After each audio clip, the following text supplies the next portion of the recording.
Hello there, it's David. Now, it's been a long time since I gave you a little bit of an introduction to the DFB1 Falcon booster board, so I thought I owed you a little bit of an update, especially as there's been some good progress and I wanted to show you really how things are going along.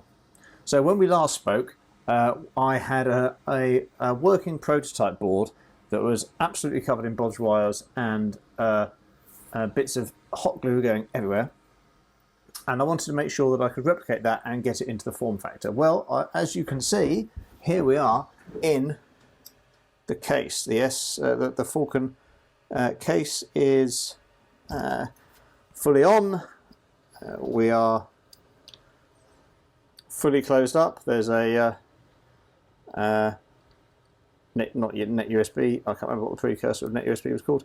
There's a network card in the cartridge port. The lid is on, and we are running on the stock power supply. So we have achieved quite a lot of the goals of the original project. Running here under Mint in 800 by 592 resolution using SenseScreen. And yeah, I thought I would just give you a quick rundown on where we are. So the requirement when I set out to do this was to be a plug-in board requiring no soldering on the Falcon. That has been achieved. To increase the RAM beyond the 14 megabyte limit of the Falcon. That has been achieved. To be low cost, I haven't yet spec'd this up, but I'm anticipating that the parts, even with the current issues with chip supply, should be under £100. I'm hoping considerably less than that. It should provide some acceleration. Well, I think we can say that we've achieved that.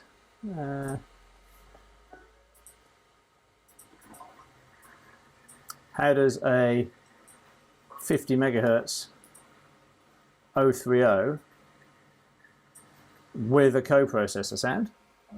A full 32-bit coprocessor. Should allow the PSU to remain within the case. It does. And it should be open source, which is what it will be absolutely the minute I can build a second one of these. This is the revision 4 board, but this is the first build of revision 4 board. So if I can build a second revision 4 board, I will. I'm not sure whether I'll make this one open source, whether I'll do one more spin to remove a couple of bodge wires that are still required, but we are getting very close there. So just a quick demonstration of the performance. Here's, I say we're running under Mint multi-toss here, all fairly plain stuff. I've got a copy of Doom up here. We can give this a run with, initially we'll run it in a window, just to prove that we can. This is in 256 color mode, so it will let us run it in a window. I'm running on a VGA monitor at the moment unfortunately, it's unaccelerated Falcon mainboard, so we can't do VGA resolution in true colour, only 256, hence why it's still palette based. The background colours change as Doom fires up here. There we go. But if you run it in RGB mode, I do have an RGB cable there, but unfortunately my cable is really poor quality, so it doesn't look good on video. You can do the 640 by 400 mode in true colour, which means you can run multiple SDL windows like this, and it doesn't have the palette problem. But there we go. Doom is well, I wouldn't say that it's extremely playable. It's not bad mood. Let's be honest about it. But that's not too bad. That's doing about 3 frames a second in a window.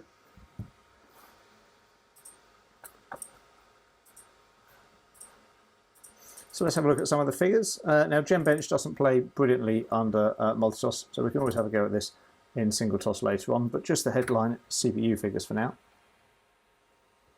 So we're expecting about 300, just over 300%, there we go, 311% on the main processor because we're running at 50 megahertz. We do have a floating math figure here. It's reading 0.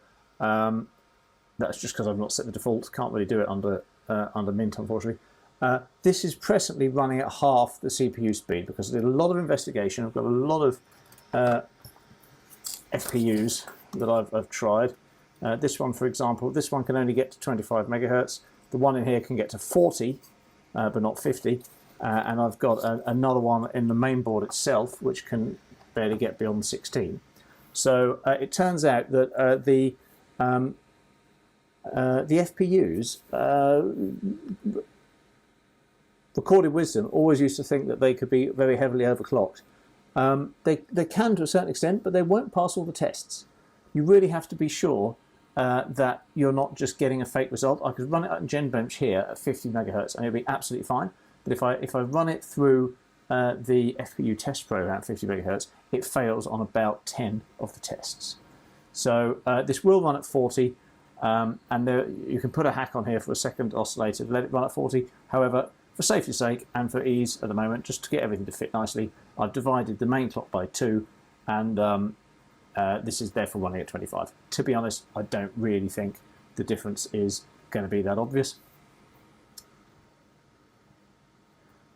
ROM options, same as in the first board. So this does have onboard flash. You can boot from the onboard flash, and I've got a copy of Emutos on there at the moment. However, there's a bit of a bug with Emutos and Mint. It doesn't play nicely together at the moment when the Alt RAM is enabled. This is something I have yet to get my head around. I've tried various different things to try and identify what the problem is, and my feeling at the moment is it may be something to do with the disk driver, because it seems to be related to disk access. I could be completely barking up the wrong tree there, but that's something that that I have to get around to. Pardon me, something that I have to get around to testing. You can see these figures down here. We are running under a multitasking environment. You can see it's run from Alt-RAM, but it can't allocate any to test it. So Genbench really is not the tool for this. Whilst we're here, of course, under Mint, whilst we're here, of course, we can see that we've got 64 megabytes of fast RAM in this particular board. Can support 128, 64, or 32 megabytes of Alt RAM. It's called fast RAM here. TT RAM is another name for it. That you have to change the firmware, a recompilation of the firmware, reflashing of the firmware, depending on which one you choose, but it can support all of those combinations. And the flash can be also 512, which matches the system on board ROM, or it can be 1 megabyte, which would let you do clever things, attach a switch to it, for example, and have it switchable. That's entirely left as an exercise to the reader. It is in the firmware, it can be reprogrammed. We also have some of the more modern games can work on here. So ScumVM does work, although at the moment I believe the ScumVM build is broken. So I can't demonstrate that as it's not working for anybody. Where are we? The one that I've seen quite recently was Open Dune.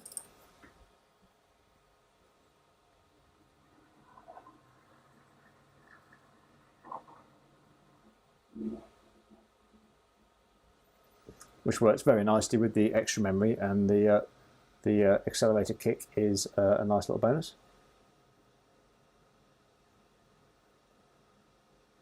The audio in this is absolutely abysmal there. Oh, we've got a bit of an artifact. House, a tree. See what I mean? Could anyone be more stoned?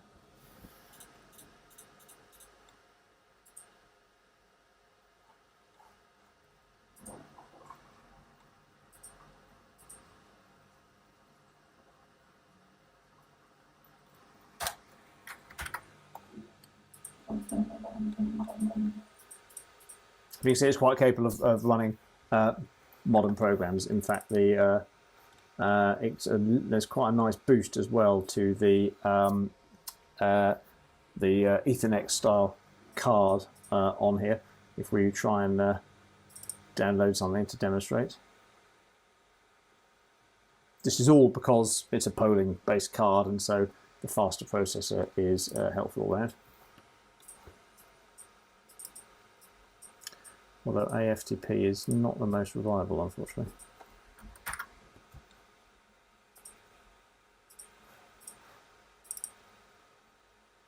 try Lixie instead.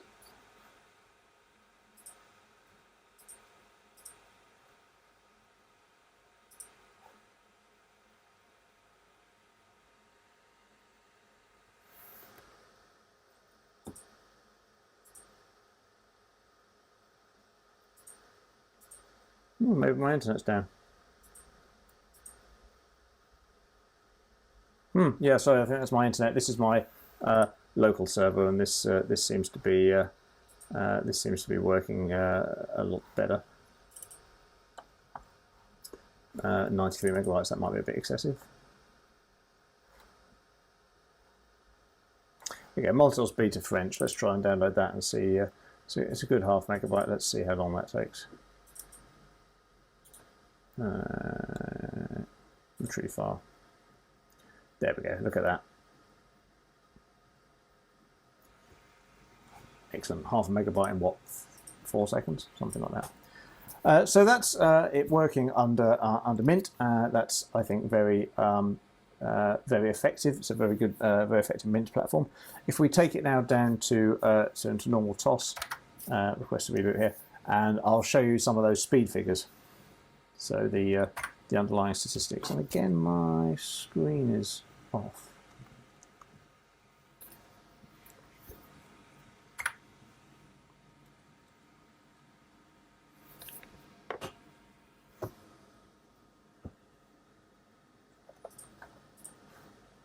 Oops. Okay, so I think we. What I should say is, because this has fast RAM, you have to run NVDI. So when we do these demonstrations, we have to bear in mind that we need to compare like with like. So I'm not going to compare a stock Falcon with no NVDI against my board, as that's fundamentally unfair. So what I do have in here is like for like version saved. So the Falcon 030 with running NVDA. The only difference is that was on RGB monitor, so it'll be a little bit faster, but hopefully we'll see the headline differences anyway.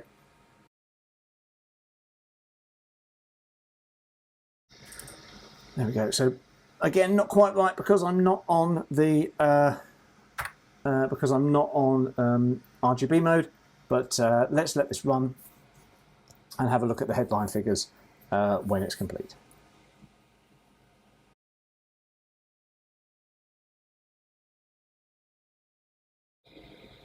Okay, so there we go. We're closer to like for like this time. You can see this is still in VGA mode. The original was in RGB mode, and you can see, look, actually, to be fair, because there can be other steps between the RAM accesses, which will obviously be running at the faster 50 megahertz speed, even though the RAM access should be down at the original 16. That switch to VGA mode has only actually cost us 9% on the RAM access.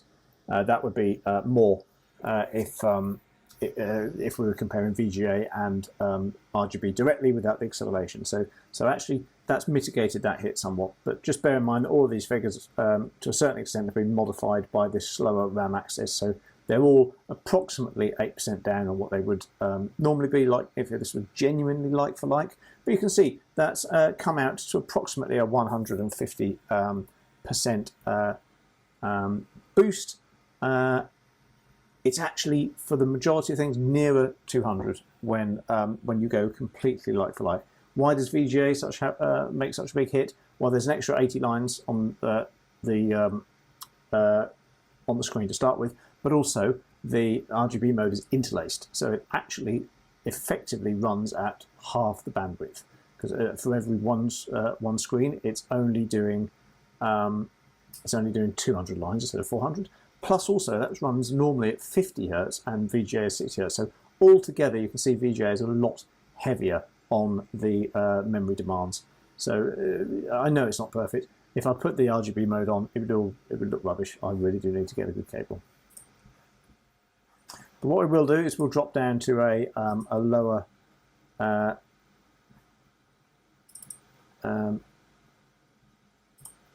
demanding mode. So we'll go into black and white mode, and we'll run the Coremark software. So the Coremark software has been produced by Christian Zietz. This is, he maintains a table of comparative scores on here, which is published on his GitHub site. So that's GitHub czeats/Coremark, and we can see that our figure here comes in at about 22.5, and again it varies depending on what mode we're in, VGA, etc. But it comes in at about 22.5. That puts it squarely on a par with the old CT2A, which our board is very similar to. So the CT2A came in at 22.1. A PAC 68 would have come in at 22.4. So yeah, that makes sense. That's very close. And a TT, which is of course a full 32-bit machine at 48 megahertz, is at 23.1. So we're in exactly where we're supposed to be. That little bit of speed boost that you could probably get out of the Alt RAM is the reason why we're not at the Tablefire 536 level, which is 23.3. Stephen runs his boards at 100 megahertz and divides down. Mine runs at 50, and so there's actually one cycle that's lost on there. So we could get that with a little bit of firmware optimization. We could get something close, but that's everything that's expected. Just to give you an idea, the stock Falcon, as listed on Christian's site here, stock Falcon at 16 megahertz. Okay, running in true color, that will give it a hit, but that comes in at about 5.38. In black and white mode, here we go. There's black and white mode here. Is 6.8. So 6.8 plays 22.5. This is a significant boost, and most of that comes from the Alt RAM. So, well, what else can we do with it? Well, there's any games that are capable of exploiting the Alt RAM are going to run an awful lot better. And the most common one that everyone always tests with is, of course, Frontier. So we'll have a look at Frontier. Now, what I've got here is on my D drive, I've got a special version of Frontier that counts the frames that are used in the intro sequence, and I'm using the FastRAM program by Anders Garland, I believe his name is. This is required to turn on FastRAM in TOS mode. Now I'm going to boot from Drive D and run this. Leave this running in the background whilst we talk through actually what the board looks like a bit, and we can see some of the improvements. So let's boot into Drive D. You'll see the FastRAM enabled message come up the screen. FastRAM 1.6 is active, and away we go. Now 56, 52 frames per second. It's not too bad. Allow me to reduce that. Okay, sorry about that. That actually was a bit of a hassle to try and get Frontier on the screen and the Falcon at the same time. Now, this is running off the main power supply, so I'm going to be very careful here. There's live mains running through that. Let's just pop the top without hoping we don't short anything out. Something's a little stuck. There we go.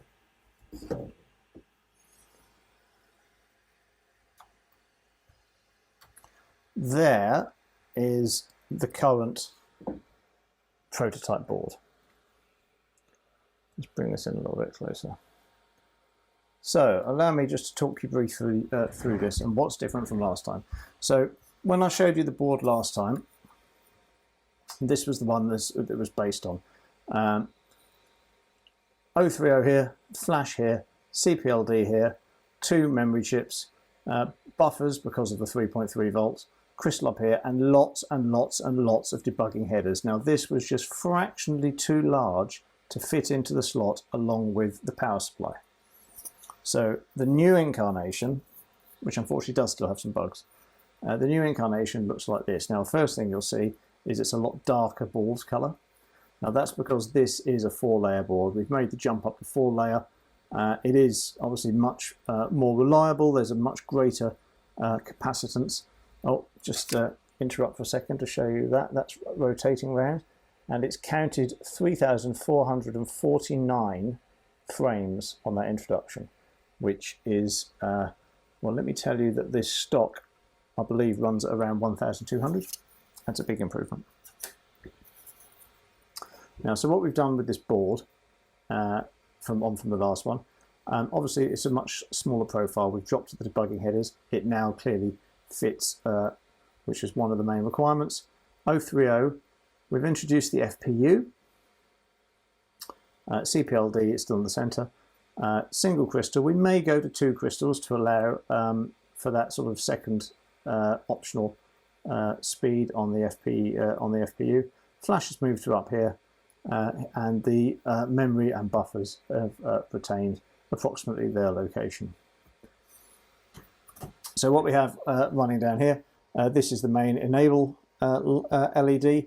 This is the speed indicator. So when we're running at 60 megahertz accessing the ST-RAM, that goes off, and when we're running at full 50 megahertz, that turns on.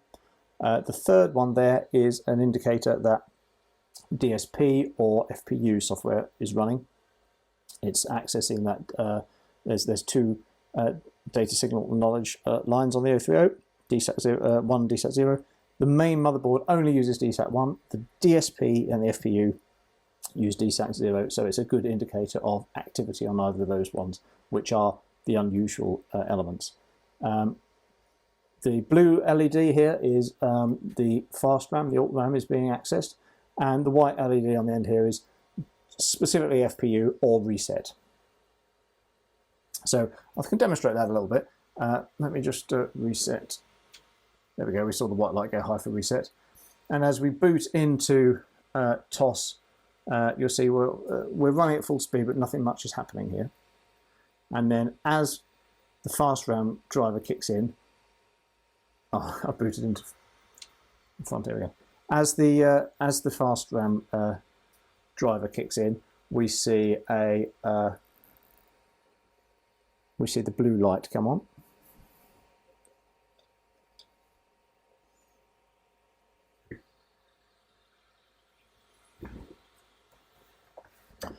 So here we are back at the desktop. It's just idling here. You can see that we've got full speed running most of the time, and alt RAM is in use, and so we're getting a nice snappy speed boost already.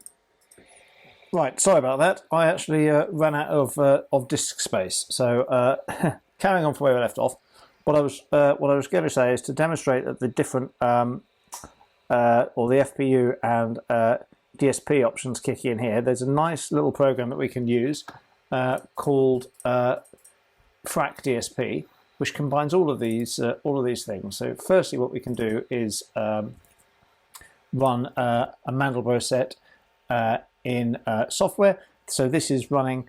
You can see here we're flickering away on our accelerator. We're basically going flat out 50 megahertz. That's run nice and quickly. Unfortunately, the counter doesn't work under TOS. That must be maybe an NVRAM problem. But that was nice and quick.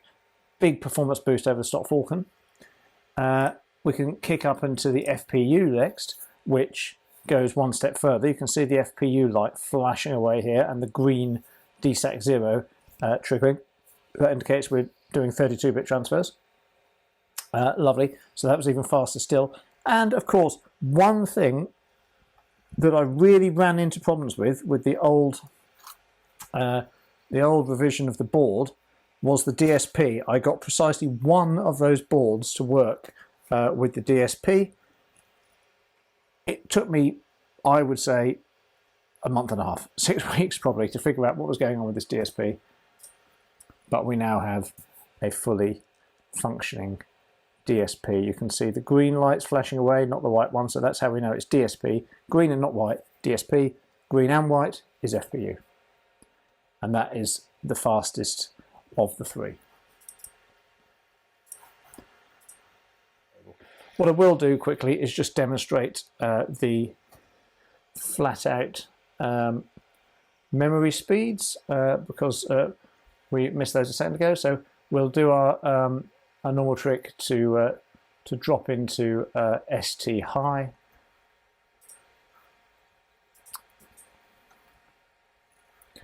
and we'll look at the memtest program first, which memspeed program first, which just gives a comparative speed between the STRAM and the TTRAM. So you'll see here, this is the level 1 cache at 47 megabytes per second. That's because we're running at 50 megahertz, and the level 1 cache is obviously entirely in the CPU. So L2, there is no L2, so that'll be the same as main. So main is STRAM in this case. STRAM gets 6 megabytes per second, and that is absolutely the best that you can get from STRAM without an accelerated bus. 6 to read, 6.9 to write. Always a little bit quicker to write with DRAM. Look at the TTRAM figures. 47 still in level 1 because it's a 50 megahertz processor, but the main read speed is 24 megabytes per second, and the main write speed is the theoretical maximum 43.8, 44 megabytes per second. That's where the speed comes from. The speed doesn't come from a 50 megahertz clock. That's nice. The speed comes from Ultram, and we can actually demonstrate that. I'm not going to go into it in this video, but that can be demonstrated with Frontier Bench and various options that we can specify on this board. So the absolute Harrods of raw performance indicators is the NemBench software. Now, bear in mind, as I say, we could, in theory, go faster on the FPU. So the flops, the floating point operations per second figures here, could be improved if we really wanted to. However, from my point of view, the absolute key to all of this is the memory speed. So you see, this is coming in about 400 megaflops, and that's the figure we saw before, the float divide. That's the 270.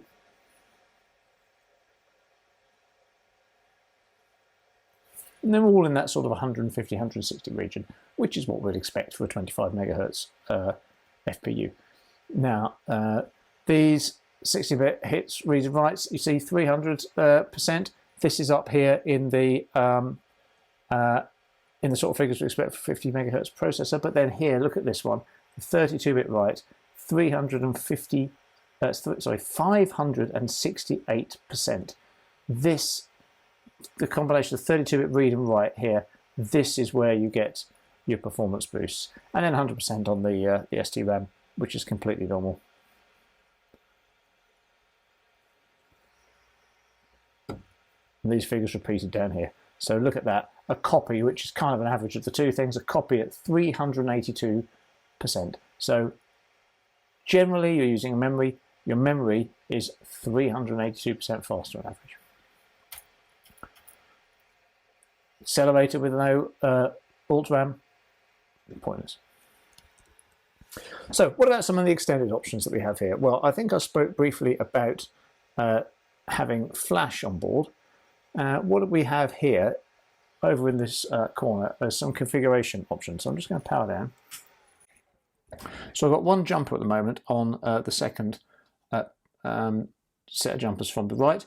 This is the flash enable. Let's go, just move that over to here. That is the complete board disable. You can obviously run these off to switches should you so choose. And that's not the right switch. By turning that on, you see the enable light here does not come on. The board is booting up in stock mode.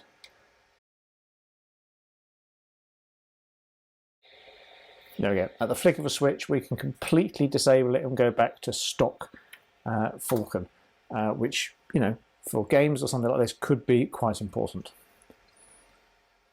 The second one we just discussed is the flash disable. So if by attaching these, you're disabling things. So I'm just going to remove that, put it on one side. So that's not connected to anything now. So everything is enabled.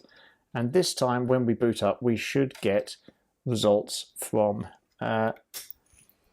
we'll get the OS loading from the flash chip instead. So in this case, I've got EmuTOS installed on the flash. This is from the snapshot from early December 2021, and this has got a bit of a cheat. This is not detecting my TT RAM. It's been compiled out in this case. That's because I've got on the hard disk the fast RAM driver. Oh, sorry, sent screen. Doesn't like being rebooted under. We'll try that again. Normally EmuTOS auto detects fast RAM, but I say because I have this this program in here, I actually compiled that out of this particular version.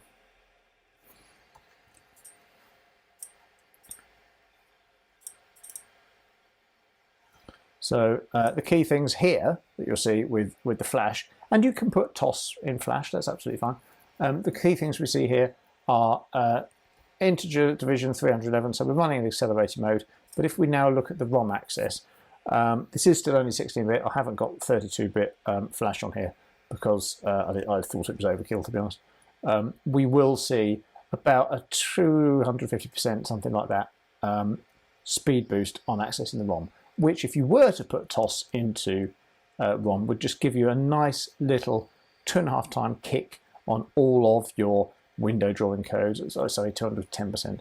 So all of your window drawing routines, and you can maybe even feel this is even a bit snappier than normal the normal TOS that we had before. You know, the windows do pop open very quickly. So that's the flash. The next jumper on here disables the alt RAM. I don't think there's much point in me demonstrating that. That's pretty self-explanatory what it does. And the last jumper enables everything, including alt RAM, but does not drive at 50 megahertz. It comes off stock speed. Why you would do such a thing, I don't know, but it's an option. It's there, and if you want it, you can try it. Now, there's one other option that you can employ here. So we've seen the speed boost with using the flash, but there's a further option, which is to use Andreas Garland's MapROM program, which is an accompaniment to his FastROM. And if we and if we fire this up and change that now, we'll see some pretty dramatic improvements. What it effectively does is it copies everything from your ROM into your alt RAM, and then uses the FPU to map that relocated alt RAM to the that relocated ROM to where it now lives in alt RAM, and you will see a significant speed boost. So that's called MapROM. So let's just reboot with this, and I'll demonstrate. For some reason, this only works on a cold boot,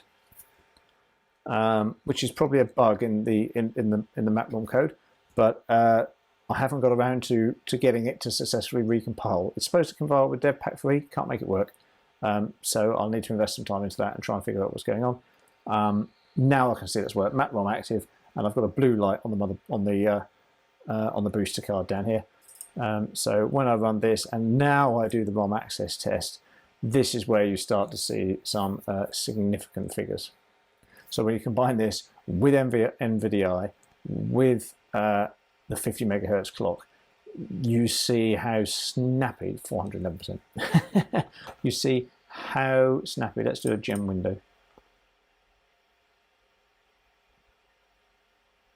Madness.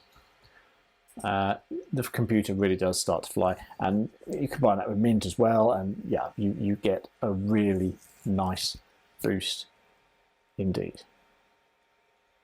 Okay, so I think what we should probably move on to next is actually showing you what's going on in terms of progress with the board, what we have to do next. So a lot of things learned with this development, notably the FPU. This, you see, it's got a little daughter board mounted here. This has got this was to put an external crystal on for the 40 megahertz. Sorry, for the FPU, so I could restrict it to 40 megahertz.